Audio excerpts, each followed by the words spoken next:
Hello, I'm Dr. Dennis McKenna. As always, I'm joined by Dr. Fred Venditti, our hospital system general director, providing you the update from Albany Medical Center on the coronavirus. Today's Thursday, May 28th. Let's take a look at the 8 counties in the capital region. As we've said now for about the last week or two, Fred, numbers are flat, really, for all intents and purposes. They are, yes. With the exception of the ventilators, which keep going down. Coming down. The number of people hospitalized in hospitals in those 8 counties is 113, and the number in ICUs is 13. And you mentioned that the ventilators are coming down. Here's the graph from Albany Medical Center. If you look carefully, you'll see that the graph has changed slightly. I'll describe that in a second. Inside here in the medical center, we currently have 40 people who are being treated for COVID-19. We have 35 on the floor. We have 5 in ICUs. Fred, yesterday we had nobody on ventilators. Today we have 1. So we put somebody on a ventilator and we'll track that. Reintubated someone who went back on a ventilator, yes. I mentioned that we have a new graph, and so if you look carefully, you'll see that the purple line, which is the trend line, that shows the number of people in the hospital with COVID-19. You can see a breakpoint on that graph, and that breakpoint occurs on May 12th. And Fred, that's the day the governor signed the executive order. And what did that executive order say? So the executive order said 2 things. First of all, that nursing home employees had to be tested twice a week for COVID, and secondly, that a patient who was in a hospital that was COVID positive could not go back to a nursing home until they were COVID negative. And as we talked about yesterday, those people who remain here in the hospital, we characterize them with avoidable days. So from that break point, you can now see a dashed purple line, and that line represents what the census in the hospital would be with COVID-19 patients if you backed out those people who are medically ready to be discharged but can't go back to the nursing home. That's right, Dennis. And so that gives you a more, I would say, accurate interpretation of the acutely medically ill people in the hospital, and I believe that number is 29 today. That's right. And Dennis, those 11 patients in the hospital today who are nursing home patients, they're here instead of in their home. And that's something I think very important to think about.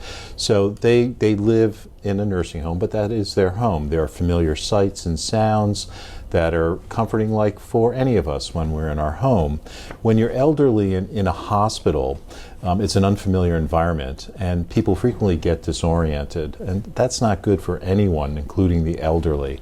So even though the care that we provide for them here in the hospital, sort of the activities of daily living care, feeding and moving them around, those sorts of things, are perfectly adequate and the same as they would receive in the nursing home, it's not a familiar environment, and that's not good for them. There's actually a condition called sundowning, right? That's where right. Elderly people who are not in a familiar environment actually get very confused. At night, they lose their visual cues that we all, take advantage of to know where we are, and then you're right, they get confused, and they can harm themselves. They can fall, they can hurt themselves by virtue of that. At least once a week, we also like to update on demographics. This is a little bit of a detailed look at the patients who are in the hospital with COVID-19. Today, let's take a look at the breakdown by age. And we've talked about this before, Fred. The youngest person in the hospital currently being treated for COVID-19 is 44 years old. Of the 40 who are in the hospital, 32 of them are over 60. And Fred, 9 out of 40, so almost a quarter of them, are over the age of 80. Yes. And this is something we've seen quite a bit in the past. That's right, absolutely. Yeah. Another thing we'd like to talk about is safety in the hospital. We've talked about the measures that we've taken. We've talked about healthcare workers and the number who test positive. But one thing we have not spoken about in the past, at least not recently, is nosocomial infections.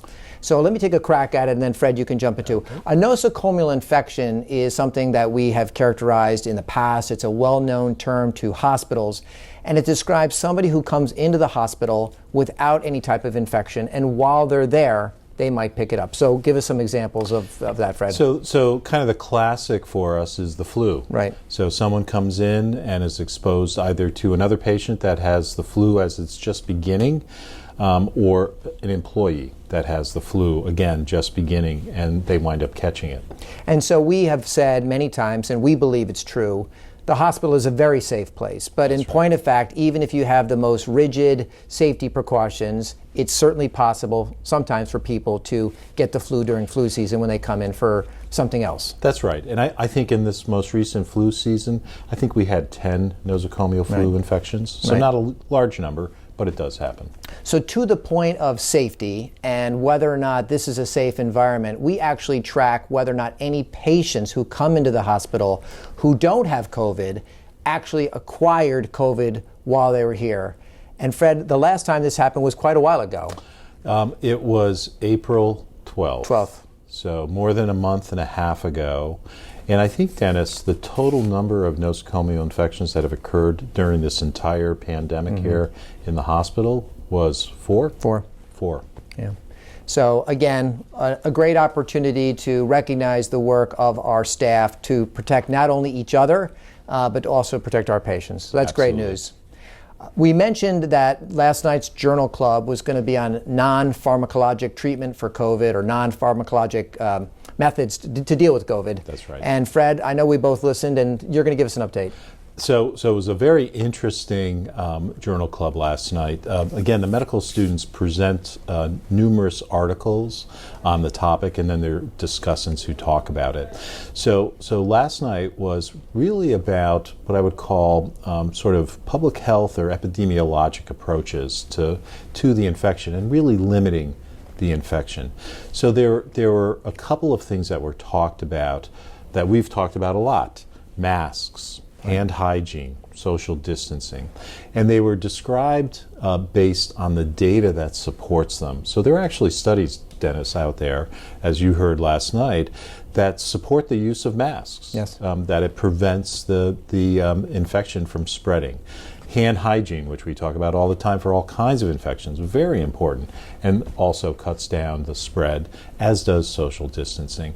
So it was very interesting. We've talked about these methods of limiting infection spread, but last night we actually saw the data. Right. And you and I are both data people. Yes, we are. Did you hear anything in the Journal Club last night that suggests there's things that should be done that we're not already doing here on this campus? No, Dennis. So think about social distancing. It's about not having large gatherings. Yes. And that's something that we eliminated, months ago. Yes. Not having more than 10 people together. And masks. Right. We're wearing masks in the facility as well. Very good. All right. Well, we'll continue to update you on the Journal Clubs. I don't know what next week's topic is, but these have been great, and we thank the medical students who put this together. And Andy Coates, who organizes this. For sure. All right. Tomorrow's Friday. We'll be back with good news, as we often have on Friday, and that'll wrap up for today. So once again, we ask that you please take care of yourself, take care of each other, and we'll see you tomorrow.